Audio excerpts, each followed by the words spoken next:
Welcome back to the Second and Two podcast with your host, TB, and our co-host, producer, the man, the myth, the legend himself, Jody. What's up, Joe? What's good, man? How you doing? Today is Wednesday, my dudes. Wednesday, feeling good. The Chiefs are currently parading around Kansas City right now. Mahomes is clearly feeling it. He's having a good time right now. The Chiefs in general are having a good time. Good for them. They won the whole deal. But we're here for business today, and that is to talk about the Super Bowl, man. Before we get into the game, I want Jody's hot take, favorite commercial, and this is off rip. I did not prepare Joey for this. Honestly, I don't know if there was really any that stood out to me, if I'm being honest. The only ones that I thought seemed like cool were the Michelob Ultra ones. And that was just because there was so many people in that, in both of them that they put out that, like, I thought they were cool, you know? I don't know. I thought the Miles Teller dancing to the hold music, I thought that was kind of funny. Maybe I'm cheesy and corny, but I thought it was funny. Yeah. But I guess we'll get into the stuff that we can really talk about because, commercials aren't really our specialty. Marketing isn't really our deal. But football is. So the game. Joe, where do we want to start with the game? I mean, it seems like we're going straight to the end based off the script we got drawn up, but I mean, we could start wherever you'd like. Wait, are you breaking news that the show is scripted? Like the games are scripted? Yeah, Arian Foster taught me something well, that we gotta always have a script on hand, just so we can practice it in the game. Yeah. We practiced this before we recorded today. Yeah, I mean, I guess we can start, like you said, towards the end of the game, the holding call, right? I mean, that was the thing that everyone talked about, still talking about, like right now. All right. So my take on this, probably different from basically everyone I talked to and everyone that I saw who watched the game. I mean, I understand the reaction completely because we were robbed of what probably would have been a great Super Bowl moment one way or the other. But when the call was made, there's a minute 54 on the clock going into what would have been fourth down for the Chiefs. It was an incomplete pass, so clock would have stopped. We assume Butker makes the field goal there, 38-35 Chiefs. The Eagles would have had the ball with about a minute 45 to go after the kickoff and one timeout. Only needing a field goal to tie, touchdown to win. So, I mean, that's what everybody, as a fan, that's what you want, is to see a Super Bowl or really any game come down to that. And which quarterback can make more plays, which defense can get off the field, get the stop, whatever. And so emotionally, I think it feels like something was taken from us. And I think that meant that a lot of people couldn't logically process what happened in the moment. So that's my take. And I think when you look at the play and then you listen to James Bradberry in the post-game press conference, I mean, it's a hold by the standards of the rules. So, I mean, Bradberry, he put his hands on the back of the jersey and the hip, and he impedes him from bursting out on the whip route back to the sideline. So, does that get called 100% of the time? No. I mean, Bradberry even said he did it hoping he was going to get away with it, which implies, as we also know for a fact, that many times the DBs do get away with that. They wouldn't do it if they never got away with it, especially in that moment, and you're doing it. If you thought it was going to be called, you wouldn't do it. So, I mean, that doesn't change the fact that if it's seen by the referee, it is supposed to be called. So if that had been called in the third quarter instead, I don't think we're having the same uproar about it. You know what I mean? It's because of the emotional reaction to what we knew the penalty meant in the moment. That's why you see people act like it's the worst thing they've ever seen. And honestly, it just isn't. I'm sorry. It just isn't that bad of a call. that's a call that probably gets called like, I don't know, 60% of the time. And the Eagles were just on the wrong end of that 60% in the moment. You know what I mean? Like, that's just what happened. Yeah. I think the referees have such an impossible job. And we have examples in each of the last 2 Super Bowls where they correctly make a call. You have that play, and then you have the play last year with the PI on Cooper Kupp on 3rd and goal that basically set the Rams up on the 1 for the game-winning touchdown at the end. Like, people hate it no matter what. Like, because if you go on the opposite end and you say, hey, just swallow your whistle at the end of games, then, and, you know, let players play, then you have the situation a few years ago in the NFC Championship where you have Roby Coleman who completely PIs the Saints and they don't call it, and everyone's mad about that. And they were so mad that we had PI reviewable for a whole year afterwards, and that was a disaster. But that's a whole other story, right? So, like, no matter what, the referees are never going to win. And I think, all things considered, they were pretty near perfect on Sunday, to be honest with you. Like, I agreed with them on every review that they looked at. Like, I thought the Devontae Smith, it was a really hard call, but it looked like the ball touched the ground. So I agree with them overturning that. The catch by Goddard on the sideline was incredible. Initially, I thought it might be incomplete, but then you look at it, when he gained possession, he had 2 feet on the ground. Agreed with that one. Crazy. The incomplete versus fumble return for a touchdown, they let that go on the field. That mechanic, they did a good job of executing that, letting it go, then going back and reviewing, saying, no, it was incomplete. But if it had been a fumble, the Chiefs would have correctly been given the touchdown because they didn't blow the whistle and blow the play dead. So I just think overall, such an unbelievable game by the players on the field and even the referees themselves that I think it's just not fair to say that this game boiled down to one bad call. When the call wasn't bad, we just didn't like that it was called.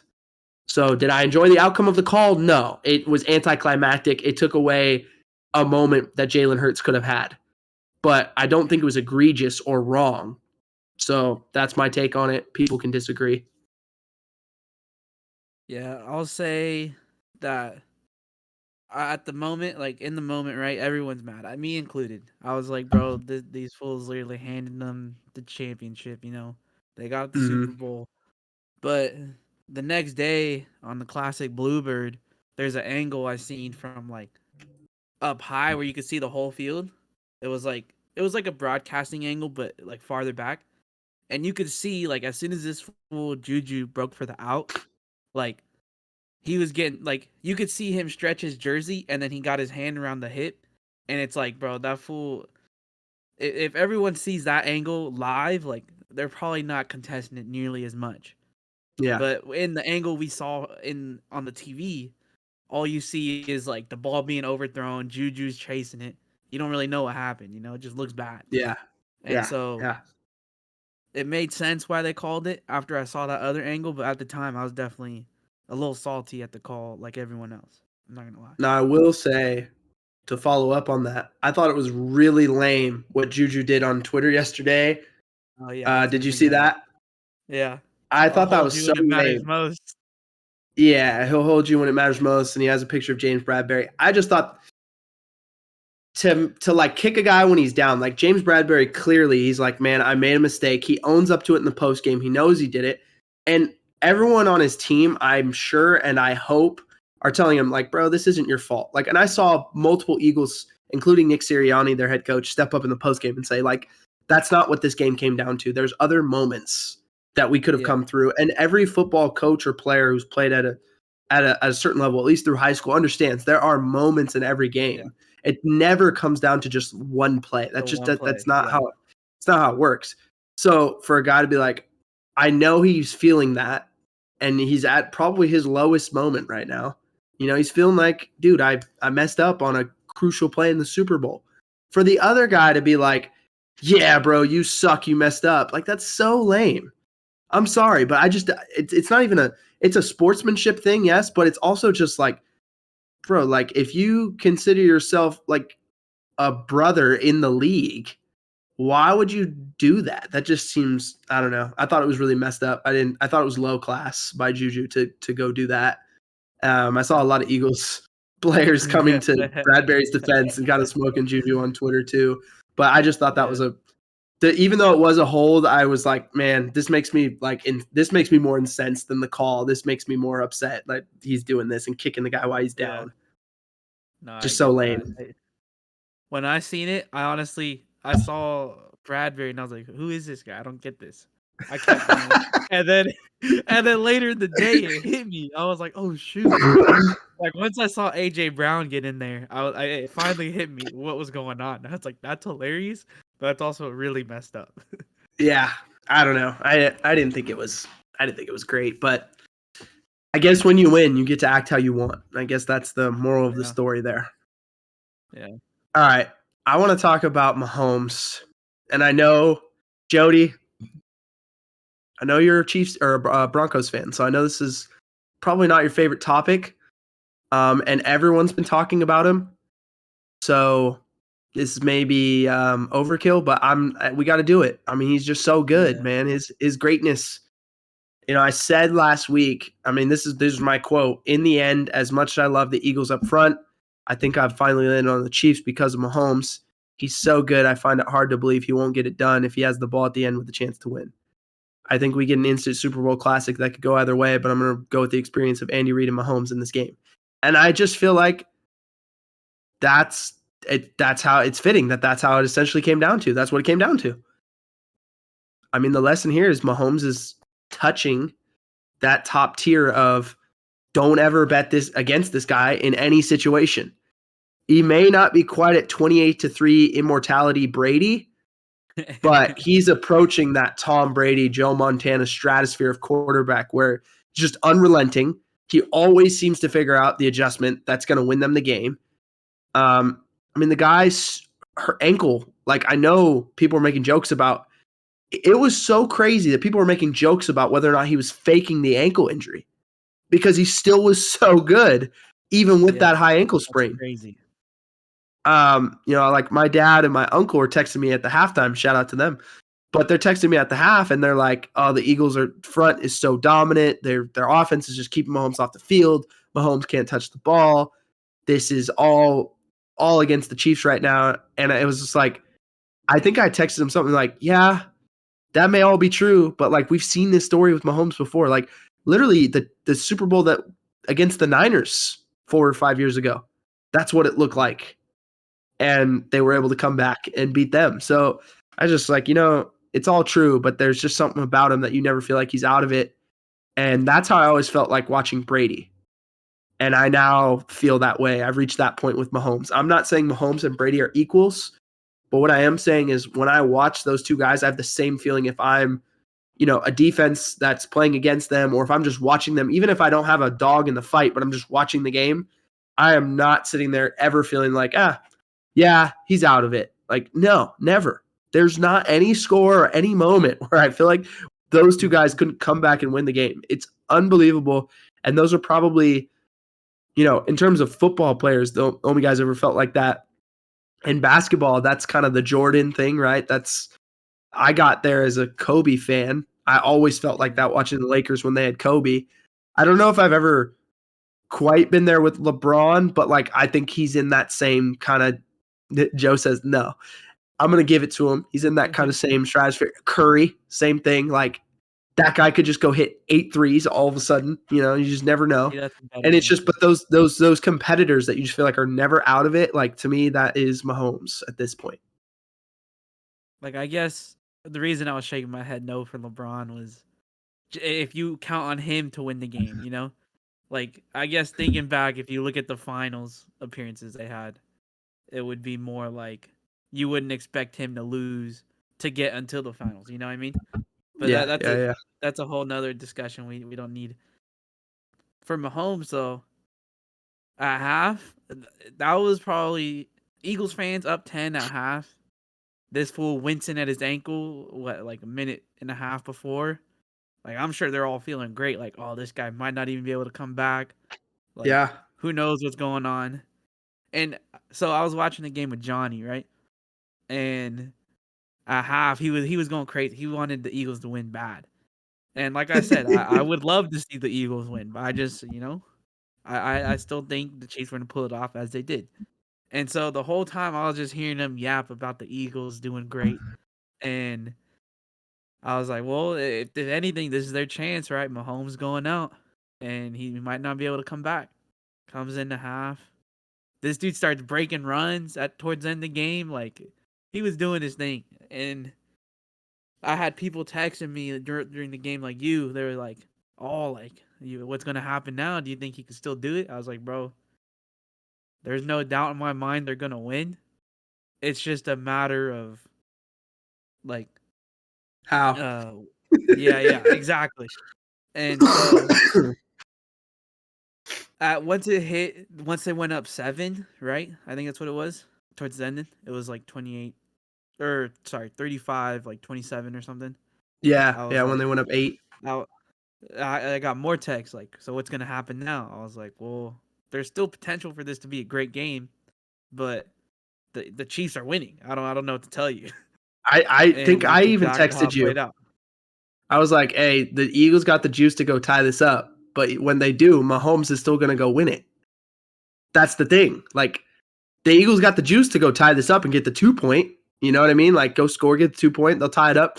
But Mahomes, I was just literally seeing the script that I had kind of talked about in my head. Like, the Eagles are good enough offensively that they'll go do this thing and make this a game. But at the end of the day, Mahomes is so great that I still think he'll go win it. And, ultimately that's what happened. Obviously, with some help from the referee on that play. But yeah. I also want to talk about the other quarterback in this game, and that is Jalen Hurts. His heroics, because, I mean, he had an incredible game. Like, if not for Mahomes, this is like an all-time Super Bowl quarterback performance. This is, like, it's unheard of stat line.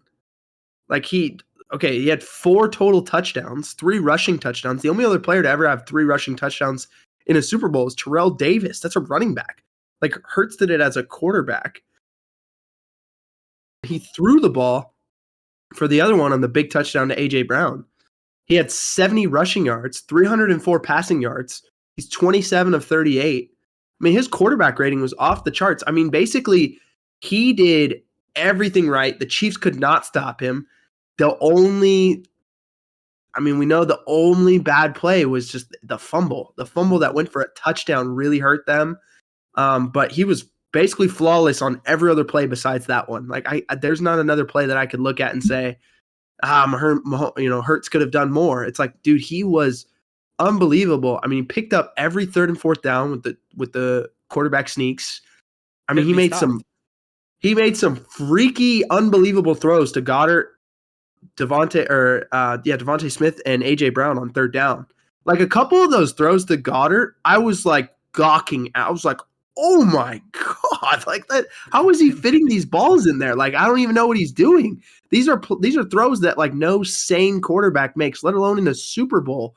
But you could just tell he's playing with unbelievable confidence. I mean, he just took advantage of how often he was getting those one-on-one looks with the Chiefs DBs. And he was sick. I think overall, my larger point here is that I just hope Jalen manages to win a Super Bowl in his career, because I really started thinking about him and deep diving his career, and you look at it, it's like he's got to be one of the most mentally tough people in the world. And I know people bring up the like, oh, he was benched and he came in the SEC championship, but it's like so much more than that. If you look at his career, so think about it like this: like in his sophomore year, he scores what he thinks is the game-winning touchdown against Clemson in the 2017 title game. And then he just gets to go on the sideline and he watches Deshaun Watson take Clemson down and throw the game winner to Hunter Renfrow with no time. So he scores to put Alabama up. People forget this. Like, he scored to put Alabama up with like 2 minutes to go. And with that defense, you're thinking, oh, like that's Alabama just won it. He just won it for him. And then Deshaun goes down and takes it in and scores. Okay. That's 2017. 2018. Well, he's losing the game to Georgia in the title game.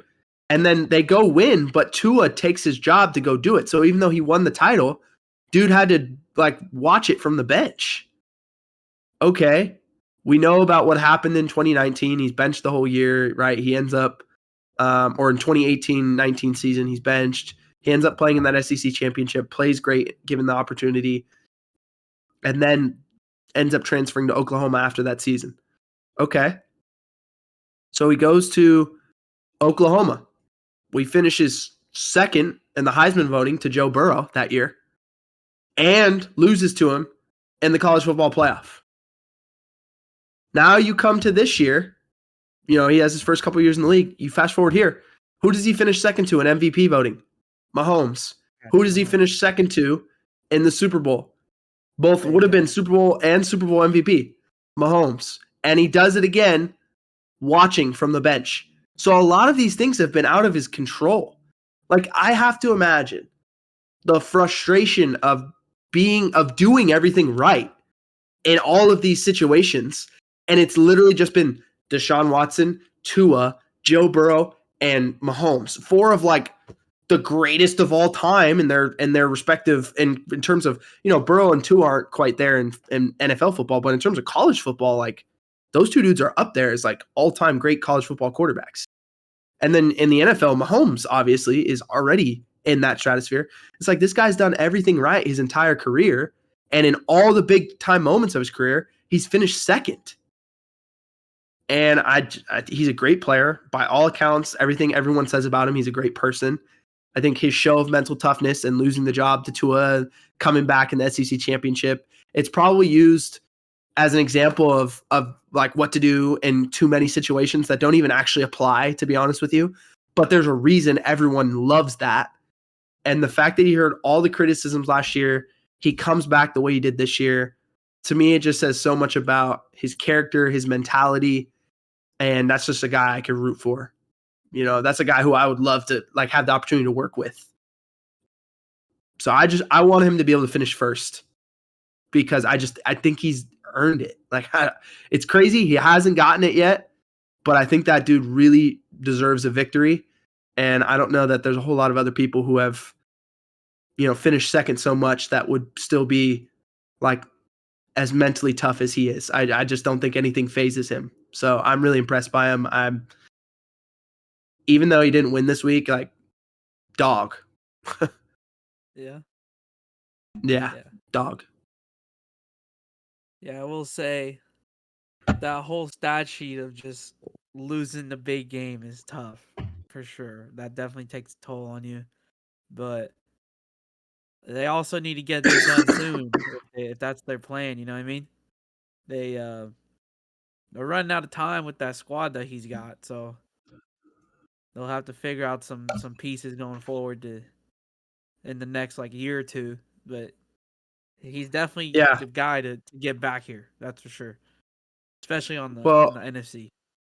I think what the Eagles learned this year is that, and by running out of time, it's not necessarily guys retiring. Maybe Kelsey, maybe Lane Johnson, maybe Fletcher Cox, Brandon Graham, kind of the old guard who had been there for the first Super Bowl. But the running out of time is more or less the contracts. They got so many young dudes who are going to get paid big money. Yeah, and but I think the thing they learned about him this year is as long as he's got AJ Brown, I think he'll be okay. I think he's good enough that what I mean. He's a guy you can truly build around. You can give him the contract and not have to worry about so much the pieces around him. I think he'll be able to make that stuff work again as long as he's got AJ Brown. We'll see what they can do with Devontae Smith. They've got to give Jalen the money now. I mean, and depending on when they want to do that and how that happens, we'll see what happens with Kelsey. He's going to come back. They just lost both their coordinators to the Colts and the Cardinals head coaching jobs. Mm-hmm. So they're going to have to replace that. That's no small feat. Jonathan Gannon was awesome. And Shane Steichen, since he took over the play calling from Sirianni last year, has also been awesome. I mean, there's a reason those 2 guys got head coaching jobs. So, that's a lot to replace, a lot of decisions they're going to have to make, but they're also loaded with draft capital still. They're going to have a first-round pick in the top 10 this year, and I think they have the 10th pick. So there's still some stuff that they can do where they could potentially replace guys who they know are probably going to be leaving because of the money. So they may be able to do some things there, but another guy I want to talk about in terms of like legacy and where they stand, Andy Reid. the corn dog man himself. Did you see that story? Was that's what they called that play, right? Yeah, that's what they called the play. Yeah. It's hilarious too because they're like, it's not called corn dog. He's like, yeah, corn dog with some ketchup and mustard is nothing better. And it's just like Andy Reid is a classic, man. He's just such a lovable guy. Like, but you look at him, and I got to give a shout out to my guy Chase because he kind of, we were talking about Sean Payton last week. We were talking about legacies, and it kind of got us on the idea of Andy Reid. It kind of got me on the idea of Andy Reid and put some context before going into the game, kind of where he's at, and then now having seen him won that Super Bowl, where he sits. He's now been to 4 Super Bowls, 2 franchises, 2 wins with the 1 franchise, and coaches that have similar numbers. You know, you got obviously Bill B at the top, 6 Super Bowls, 1 franchise with the Patriots. Chuck Noll, 4 wins with the Steelers. Bill Walsh, 3 with the Niners. Joe Gibbs, 3 with Washington. Parcells, he won 2 with the Giants, and then went to another with the Patriots. You've got Shula. He won 2 with the Dolphins, and then also went to another one with the Colts. His is a little more similar to Andy Reid, where he went to one with the Colts, then got the Dolphins job and won 2 of them. And then Lombardi, Flores, Jimmy Johnson, Seifert, Shanahan, Coughlin, Landry, all have 2 Super Bowls apiece, all 1 franchise. So those 13 coaches are the only 13 coaches that have multiple Super Bowls. And of those 13, only Parcells and Shula took more than 1 franchise to the Super Bowl. So now you're talking Andy Reid joins those 2. He's right there with Parcells and Shula, and Parcells and Shula are arguably like both top 5. So Andy Reid has put himself in that, like, you know, second tier. I mean, the greatest of all time has to start with Belichick, and then it probably goes to like Chuck Noll, Bill Walsh, you know, Gibbs, Parcells, and Shula. And with that win, it's pretty clear Andy Reid's in that like second tier with those guys. I mean, he's cemented himself not only as a play caller, but just a developer of talent at the quarterback position. He's made it work with Donovan McNabb, Mike Vick, you know, who's my guy from Alex Smith. Yeah. And then now Mahomes. I was nervous that was wrong. No, yeah, Mahomes too. So, right. And he's consistently, you know, and he's a great manager of his teams. Like all of his teams love him, you know, he's just consistently put his guys in positions to be successful. And I don't know if there's another coach in the league right now, other than, of course, Bill Belichick, that you'd rather have. I mean, he's on that short list of like 7 to 10 coaches who have a case to be in the top 5 all time. That's crazy. And I don't think he's talked about like that. Like, I don't know that most people mention him in that breath with Belichick. And Belichick is, let's be honest, he's out there by himself. But like right below him, like Andy Reid's kind of in that spot now. It's pretty crazy. Yeah, you know, when I seen this, I was surprised who wasn't there. That was our guy Mike Tomlin. But he showed up after the first one for the Steelers. I didn't know that until I looked it up. So I was like, dang, that's pretty wild. Yeah, I mean, Tomlin's been to 2. He's only won the 1. He won the 1 against the Cardinals, lost the 1 to the Packers. And their Super Bowl against the Seahawks, the last one with the bust, was the last year of Cowher. So that was Cowher's Super Bowl. Yeah. Yeah. Tomlin may get there, though. Tomlin's pretty good. I mean, and Tomlin, the crazy thing about him, he's still got so many years to go, I think. You know, he's still pretty young. So he's like 40-something, I'm pretty sure. Yeah, he's young, dude. He's got time. All right, Joe, what do you want to talk next? I mean, we could go straight to the big fellas, right? I mean, that's where it ultimately came down to, especially in that second half for the Chiefs. They made all the adjustments, got some pressure, was able to get like a sack or 2. You know. Yeah, I mean, I know you want to talk big fellas. Yeah, you're right. We got to talk big fellas, bro. So one of my keys to the game, I was asking whether or not the Chiefs could run the ball to slow the Eagles' pass rush. And they ended up outgaining the Eagles on the ground, 158 to 115. They got 76 yards from Isaiah Pacheco. He was the game's leading rusher. They were effective on the ground all night because their offensive line was just physical up front. They were getting a lot of light boxes from the Eagles, and they were making them pay. And Pacheco, that man ran hard. Like I'm talking, he was running people over. I love that kid. He is awesome. I call him a kid. He's only a couple years younger than me, but like he runs so hard. He had they averaged 6.1 yards per carry as a team, 26 carries. I just thought they dominated that part of the game, and the Eagles were giving them those light box looks. They were playing too high safety like I thought they would, and keeping 5 and 6 man boxes. And every time they got that look, the Chiefs made them pay. I also thought or wondered, if the Chiefs could narrow the advantage in the trenches enough to allow Mahomes to just go win the game. And I would say they did exactly that. They didn't allow a sack all night long. Goose egg, bro. Goose egg. They were wearing the shirts today. They were wearing the shirts today at the parade that said 0 sacks. They definitely heard that all week about the Eagles front, But they followed the game plan to a T. They ran the football. They threw a quick game. They had a lot of screens. They got the ball out of Mahomes' hand, and they just didn't allow the Eagles pass rush to have any meaningful impact on the game. I give the play calling by Andy Reid a lot of credit. The mobility of Mahomes on the bum ankle, a lot of credit. But ultimately, I just think that Chiefs O-line, they deserve so much praise for their performance all postseason long.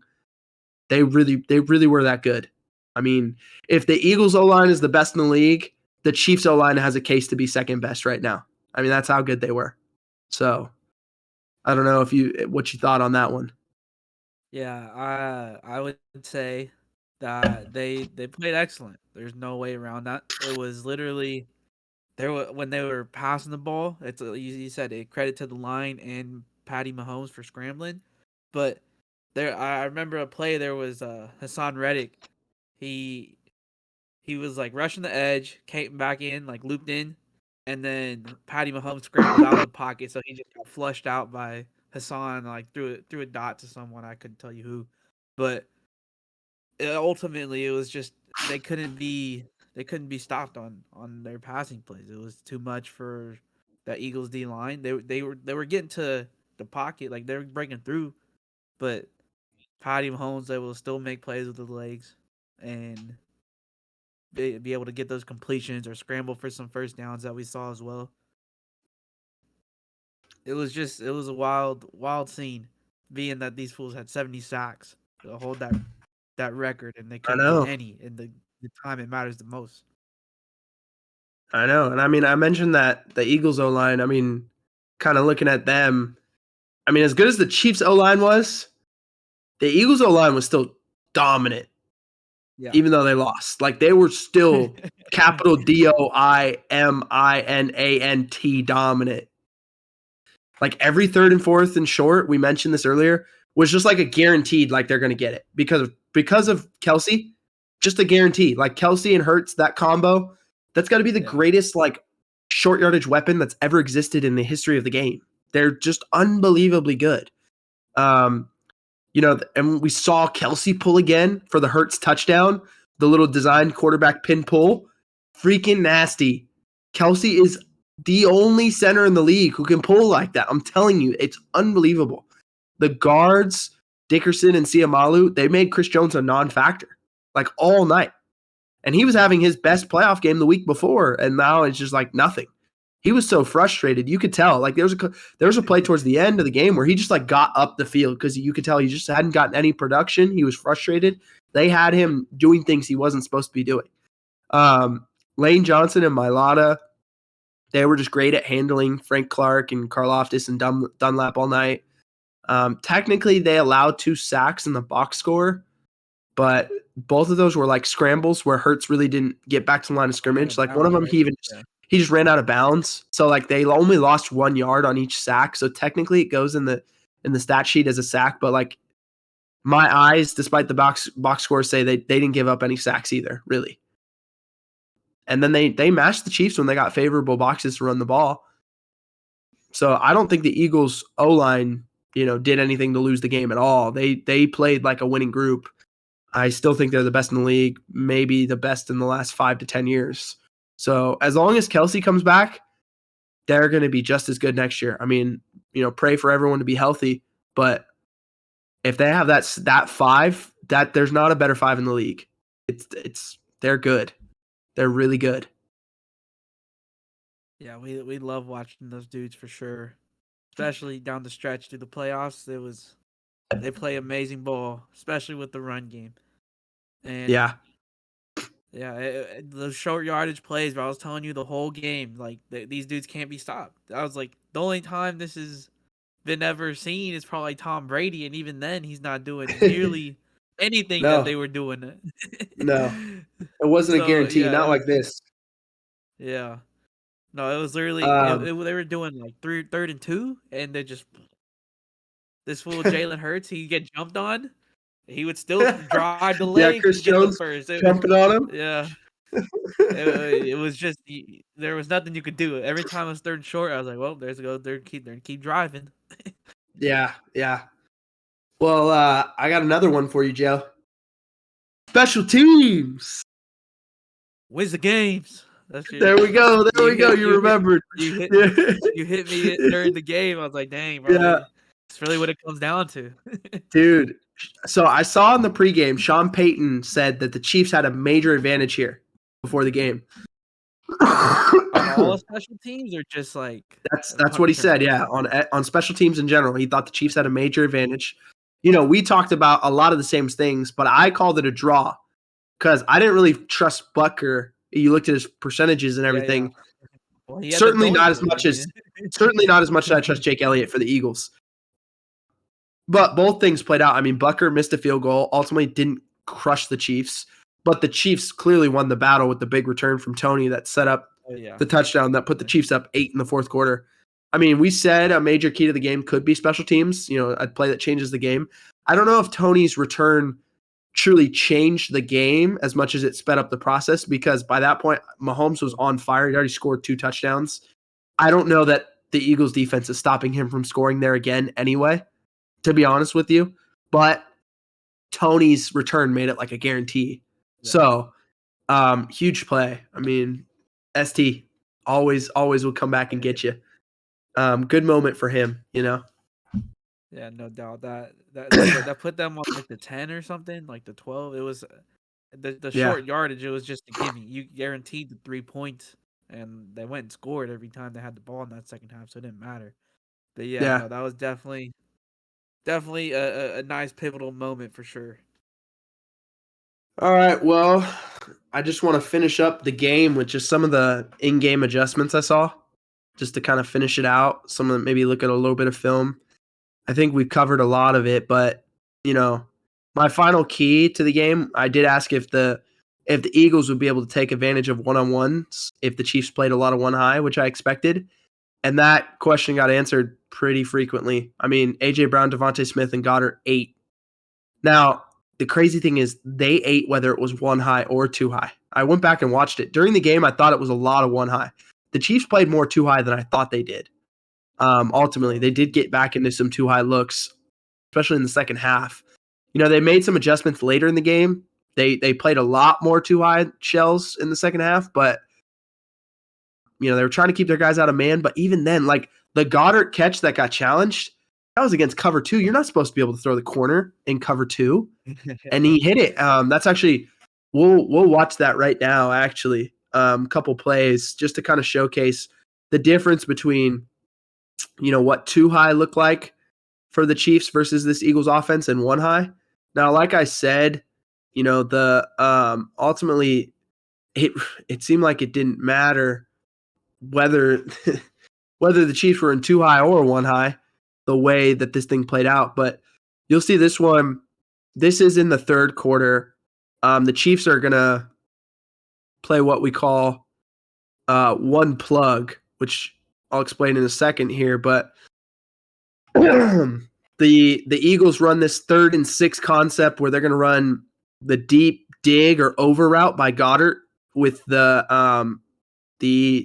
kind of functions as a curl, but I think it was kind of supposed to be a dig by AJ Brown. He got tied up. Quez Watkins runs the vertical, and then you'll see down at the bottom, Devontae Smith runs the whip route. They're going to run the back and T-fly motion. So it forces the safeties to spin. You see this? This safety is going to come here, and this safety's coming down. So then you've got man coverage everywhere else here, here, here, here. That's now the one free safety, and this safety's coming down to take the back. And then Nick Bolton is going to drop back and play spy. He's going to really sit right at the line of scrimmage, and then they're going to rush 4. So that's our one plug look from the Chiefs. So they're playing cover 1 with the extra guy sitting in the low hole spy. And then you've obviously got the one high safety over the top. So this is a one high look, right, for the Chiefs. You can see pretty much everything looks pretty covered, right? The problem is the seam down here. Exactly. So you can see, he's probably got at the bottom. Quez Watkins has got a little edge on Snead, getting vertical up the field on him right now. But also, if you've got a one high look, we don't want to let guys get inside leverage on us going across the field like this. So even though this looks covered, you'll see where Hurts puts the ball, it's really not. And this is an example of just, Goddard winning a one-on-one and Hurts making an unbelievable throw. Like, that's a completion on 3rd and 6 that goes for 17 yards. It's a great throw, and it's a great catch. But just so you can see it up front, the Chiefs run a little they've got like an overload up look where they've got 3 to a side and then Bolton standing up. And this is Frank Clark in the A gap, right? Watch the Eagles O-line just pass this off. This is nasty. So Frank Clark's going to get up the field. Mike Dana's going to get up the field and try and come pick for him and set the little pick and roll. But look at Kelsey and Siamalu. Just stonewall.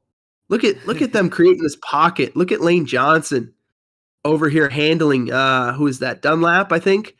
And look at Mailata. Just no, you got nothing, bro. Oh, that's actually Lane Johnson on Chris Jones. Just nothing. They can't get any pressure. Now watch this angle for the throw. Look at where he puts that ball. Look at that. I mean, that is when they say football is a game of inches. That's what we're talking about. I mean, look at this. Look at this throw. Look at where he puts this. Yeah, can you run the playback for me real quick? Yeah.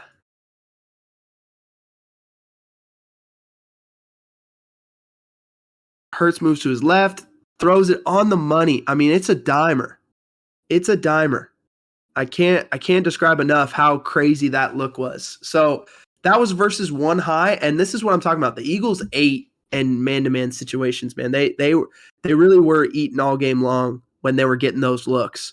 So here's another situation where you're going to see a one high. This is that 3-match concept that I talked about that I thought the Chiefs would run a lot of. And they did run some of it, but not as much as I was anticipating or hoping to see. And the Eagles, they're going to run a little. They got Deuce. They got 11 personnel in the game.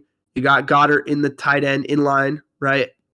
They're going to run a little play action power protection. So they're going to pull the guard to really draw these guys in, Willie Gay and Nick Bolton, to draw them up. And it's going to be a play action, and they're just going to take shots down the field. We got 4 verts. All right. The Chiefs counter that. They want the thick box, right, by playing that one high. And so you'll see they got thirds corners, the one high safety, the middle of the field safety. You've got your carry defenders carrying number 2's vertical, and then you've got your hook players sitting inside of everything. So Hurts gets the play action fake. We can kind of see how this is matching up. Willie Gay will take the back 14 to the flat. You've got the 2 nickel and dime DBs playing in the slots. They should carry number 2's vertical. You've got Bolton, who can just sit in his hook because the back number 3 went away from him. You got the middle of the field safety, and then you've got both corners who are playing a bail technique, who should be on top and outside of the routes in that bail technique. Now you can see down at the bottom here, this nickel corner, he's out leveraged and getting beat vertically because his eyes are in the backfield. And then L'Jarius Sneed is playing the outside corner right now. He is leaning to that route because he sees that his carry defender isn't carrying properly. And now he's no longer outside and on top of Devontae Smith. So you'll see he bites on it. He thinks Hurts kind of fools him with his eyes, and he thinks he's going to go to that route. And instead it gets thrown over the top to Devontae Smith, who now has the bursties to get by him. And that one high safety, he's not going to get there. No shot. I mean, this should have been a touchdown. I think Devontae didn't quite know where he was on the field, and he steps out right at the 2-yard line. But it ends up being a touchdown anyway. But, I mean, a dime throw, great route, and really a critical mistake by the Chiefs defense in one high. Again, these were the kind of plays that they were giving up.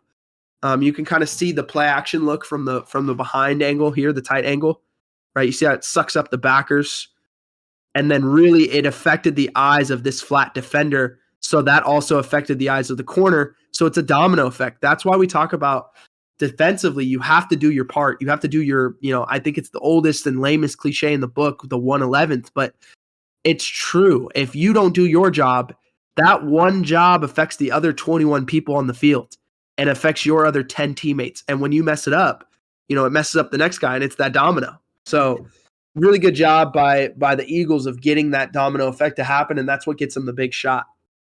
Now, we come back to another play where now the Chiefs are sitting in too high, and you'll see it, right? They're bailing out to too high. The Eagles on 3rd and 14, this was after that delay of game penalty, right? Nick Sirianni's upset. He should have. He didn't want to burn the. He didn't want to. He didn't want to burn the timeout. The timeouts, he knew the timeouts in this game would be valuable. He didn't want to burn it. So they're in 3rd and 14. Now the Chiefs are going to play cover 2. Just old school, true, hard cover 2. They're not even going to run the pipe in a Tampa look. They're just going to drop him in the hook. They're going to play 3-spot hooks and halves behind it with the 2 hard corners in the flat. You can kind of see how they're playing it. You're going to get what we call smash concept from the Eagles on both sides. It's going to mirror itself. But instead of hitches, they're going to run slants underneath the corner routes. Cover 2 should be perfectly suited to defend these routes. You'll see the slant route should run right to the hook defenders. The corner routes should run right to the safeties, and the corners are sinking underneath it. L'Jarius Sneed, the corner here, plays cover 2 underneath the smash concept about as well as you can play it. Like, this should be an interception. And instead, it's a catch for Goddard. The Eagles were so good. They were so good all night offensively that even when the Chiefs were getting in these looks and making these adjustments, they were still completing these. Like, look at this throw. I mean, I gotta run this one back again. This is another dimer from Hurts, man. Up front, they give him great protection. Again, notice they run a little game with Chris Jones and Dunlap, and it's, dude, look at that. I gotta give the O-line some love. Look at Kelsey. Look at Kelsey just catching Dunlap. Like, nah, you ain't going anywhere. And then, oh my gosh, unbelievable. But then again, look at the throw at the end of this. Man, it's the stuff that you just are like, this is why teams will spend $40 million on a quarterback and probably pretty soon 50 and 60. Like, look at where he puts the ball. You can't hand it to Dallas Goedert better. Like, there's no other spot he could have put that where that's a catch. I honestly, I don't know, man. That was incredible. It was the best throw of the night from either quarterback. It realistically should have been an interception. That's how good the throw was. So, I think the Chiefs did make some adjustments and it helped them defensively, but ultimately where their real adjustments came were on offense, where they just got cooking. Defensively, they tried, but the Eagles they were so good that you see it didn't really make a difference, 2 high, 1 high, and they were mixing it up with both all night. They got a couple they got the turnover when they needed it, and they were able to hold off the Eagles on their opening drive in the second half, get them into a field goal. On that drive you just watched, that drive ended up being a field goal. But, just, you look at the Chiefs' offense, it was clear they noticed the Eagles were going to run with motions in the red zone. Like, they were going to pass motions off and try and run away from it and have bad eyes when they got motion. And so Andy Reid called 2 what we call zipper motions. Zipper kind of functions where it can go up and down, right? So we call that, in our defense, we call it a zipper motion if a team runs a guy one way and then they come back out the back door where they came from. So they ran 2 zipper motion plays in the red zone that were touchdowns. Now, this is what he famously coined corn dog. That's what Mahomes called in the huddle, corn dog. So I'll show that real quick. The corn dog plays, just to finish this off here. So we're looking at corn dog. You see that? It's not up yet. All right. So now we should be able to see it. So you've got Kadarius Toney down here. He's going to run the zipper motion, come this way and then come back, and he's going to go right to the flat. And Kelce's going to run the corner route behind it. But the play isn't really designed to go to Kelce. He's almost like a pick route for Toney on this play. So you'll see the Eagles, they're in man coverage. They're in cover one. This is the one high safety who's free. Everyone else is in man coverage. All right. So he's got him. He's got him. He's got Kelce. Slay's got Toney. And then one of the backers, they're communicating right now who has the back. All right. So you watch what happens. So when they're communicating this, what's supposed to happen is this. If he goes across, the free safety who's supposed to play in the middle of the field, he's going to take him on the other side, and Slay is going to replace him. That's what we call rock and roll. In our defense, we do that. We rock and roll like that because it takes away the chaos of having to run through the middle of the field like this where there's so much clutter and getting yourself picked. So clearly the Eagles had seen a lot of motions from the Chiefs on film where they were worried about getting picked. So this was their answer. It's a great answer. The problem was, look what happens. They get caught up and Slay has bad eyes. He thinks it's an automatic Toney's going across. He gets caught up here. Oh no. And he's just not going to get back out. And Toney walks into the end zone. It's a really, really hard play to defend if done well. And the Eagles had bad eyes. You'll see it here. Look at all the communication they're trying to pull, right? Look at the safety. You can really see the safety size. He sees it coming. He's like, oh, I'm coming across. Oh, it's coming back. Oh, but I can't communicate out to that guy quick enough. It's coming back to you. That's hard. All right. So now, if that one wasn't bad enough, the crazy thing, these were both on 3rd and goal. Both on 3rd and goal. So now, next possession after the Toney punt return, setting the Eagles or the Chiefs up. They're up 28-27. They're trying to go for the kill shot here. Now they're going to run it with Sky Moore from the other side. Same thing. Now the Eagles are bringing heat. So now they're in what we call 55 or cover 0. All right. So I've got him, right? I've got the back. I've got him. I've got him. And I've got him, right? So everyone's in man. And they're going to bring these two backers up the middle. They're going to blitz them. So they're in a green front with 3s and 5s. And they're going to bring both these guys double A's. All right. So now when you get this motion, once again, they're going to bump it. So he's saying, okay, I'm going to take, I had Sky Moore. I'm going to come down and take Marquez Valdes-Scantling. You go across with that guy, and we'll bump it down the line if we need to, right? So look at him. He's like, okay, I'm coming across, but look at where his eyes are. His eyes are bad. Oh, no. And there was no bump back. It should have bumped back over, and it never bumped back. And now it's just wide open. Again, you see a great angle from the behind of what the DB's eyes are looking at. Where's he looking? He's not looking at his man. He's looking in the backfield. That's the problem. He's looking in the backfield, and by the time he looks back, it's too late right now. You're too far gone. It's game over. And that's it. Walk-in touchdown. So they got him twice on that. That is like elite coaching. That's like I watched hours of film. I know what you're going to do. I know what your adjustment is to my thing that I do well, and here's my counter. Those are the things that like the best coaches, they know how to, they see that before it happens. They have the plan before it happens. So then when you go in the game and you verify, okay, this is how they're running with our motions in the red zone. I guarantee you if you go back and watch the game that there was a motion all the way across early on in one of their red zone trips where they verified this is how they're guarding this. This is what we thought they would do. This is what they're doing. Next time we get in the red zone, here's our counter. Just, oh man, so good. Just in general, the Eagles, they played a lot of too high safety. They tried to limit Mahomes. They did a really good job of that. His most explosive throw was 22 yards to Kelce, but he was just good at picking them apart in the intermediate passing game. I thought both offenses did such a good job of taking what the defense was giving them. And from a defensive standpoint, it was really pick your poison. Like, force the other team what you think they don't really want to do, but they're so good that they can still pick you apart doing that thing you're trying to force them to do. And I think weirdly, both of the defenses achieved their goal at times. Like the Chiefs, they forced the Eagles into a track meet by making them throw it vertically so much and limiting their run game for the most part. And then the Eagles, they took the ball out of Mahomes' hands in the first half by forcing him to run the ball so much. I mean, he only had 13 pass attempts in the first half. And he only ended up with 27 for the game. That's low for Mahomes. That guy's usually in the high 30s. So both defenses, I think, achieved their goals. And yet, both offenses are so good, this game still gets into the 30s, and it's still about who has the ball last. And unfortunately, as a defensive coach, that's just what modern football is. And I give credit to these two staffs for all the work they put in because it's pretty clear. You watch the film, it's just clear. It's a chess match the whole game. And I can't imagine having a game plan for either one of those offenses because it really is like, good luck. Pick your poison. You're going to get beat no matter what. It's crazy.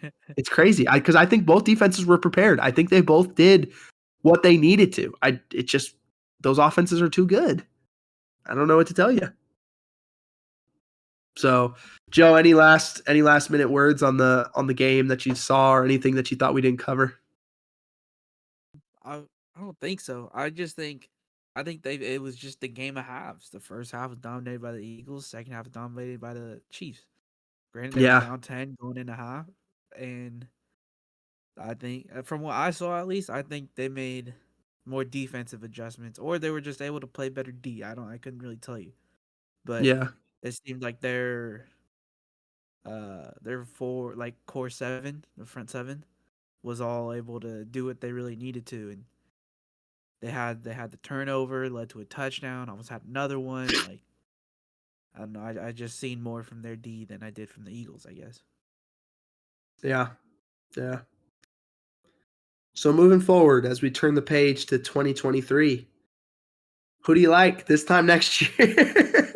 Who do you like? I mean, do you want one from each or in general? You tell me what you think. Whatever you like. So I'm just gonna call a shot now. Do it. Let's go. Do it live. Let's go Niners, Bengals. Ooh, I like that. I think both these teams, if they're healthy, they should be there next year, like right next to the Bengals, the 49ers, the Bills. I expect the Rams to be back in contention. I think the Chargers take a leap. I imagine that group of 7 teams right there, one of those 7.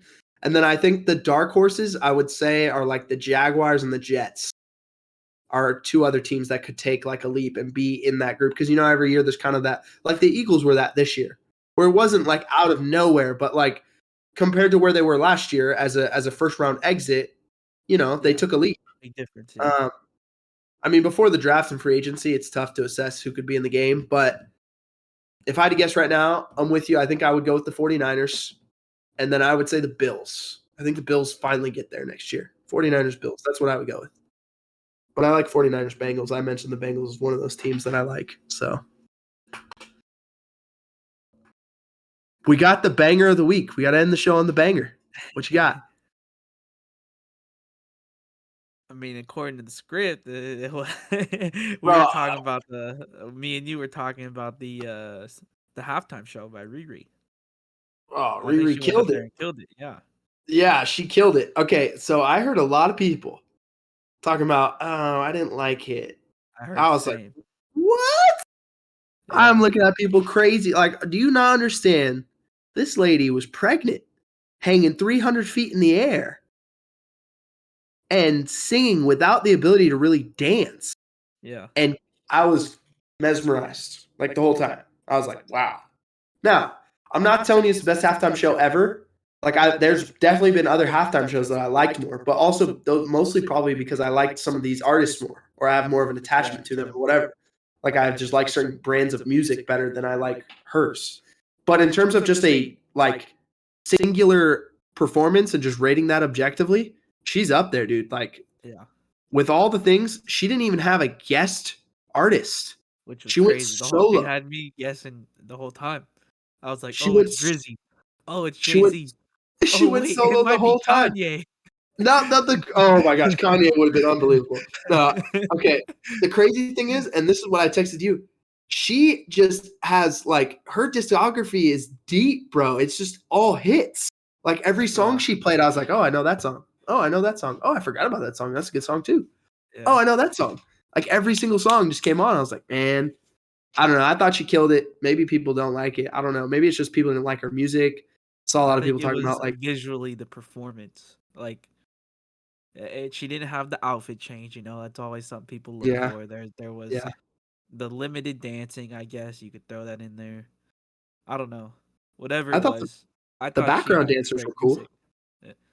Yeah, I'm just thinking from a musical standpoint. I thought she was, and just being a singular performer, I thought she crushed it. I thought it was really good. I was impressed. I mean, again, the fact that she was doing it pregnant, she couldn't really dance. She didn't have another artist. She's hanging in the air. You put all that together, I'm like, you know what? This is Did legendary. your thing. Did you think? No question. Banger. No question. Banger, bro. Speaking of bangers, we gotta say goodbye with our guy, huh? Yeah, Ray Ray. Okay. Speaking of him, did you see he got nominated for best rap album in like San Diego? I did see that. We gotta vote for that. Yeah, so go check that out. Go vote for our guy, Ray Riley. Here you go. Well, taking us out as well.